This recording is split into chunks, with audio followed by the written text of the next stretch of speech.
AKS trial, no? Long range underground, yan, long range underground metal detector. So nabili ko po to sa Shopee, no? So testingin natin. Ito yung ano niya, control. So you can select na i-on mo to, copper, silver, gold or diamonds. So tingnan natin, ito yung mga alahas ko guys. So kahit pa paano meron tayong alahas, subukan natin kung ma-detect nya dito sa 1 hectare na farm. So yan, so babalot natin sa cellophane. Try natin. Dapat ingatan natin na hindi mahulog ito guys, kasi nabasa ko sa manual, madadamage talaga daw siya. Pero very skeptical ako kung gaano ka-effective ito, kasi sa Shopee lang.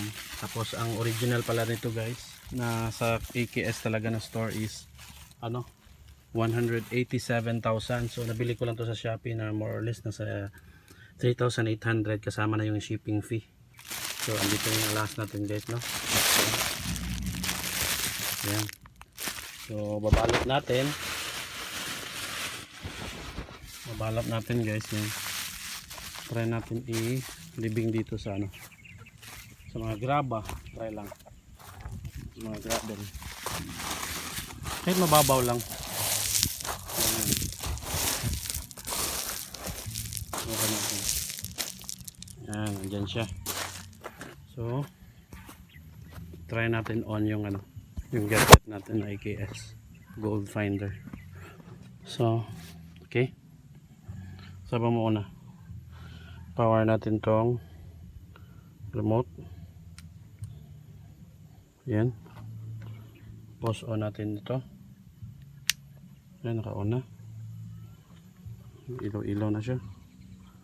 So piliin natin yung gold guys, pindutin natin tong gold kung mag-synchronize ba siya. Gold yun, kita nyo yan guys, sa gitna yan, gold power. So try yung antena, ayusin natin.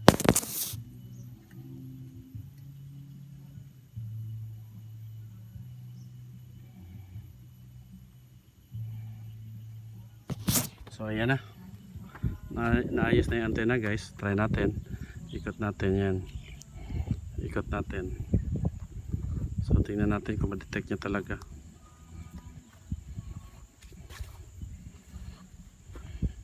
Iba naman yung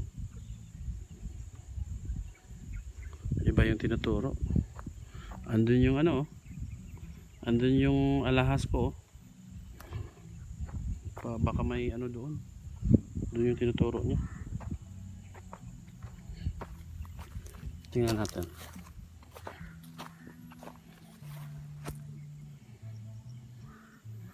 Wala, opposite. Uy, parang may nangyayari. Parang may beeping sound siya guys.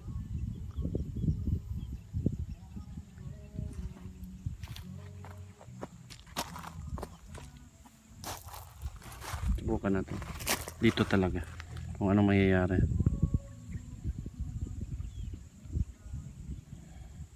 Dito na sa baba, oh. Huwag natin tabunan.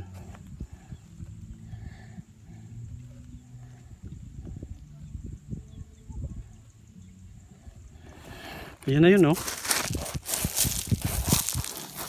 Ano?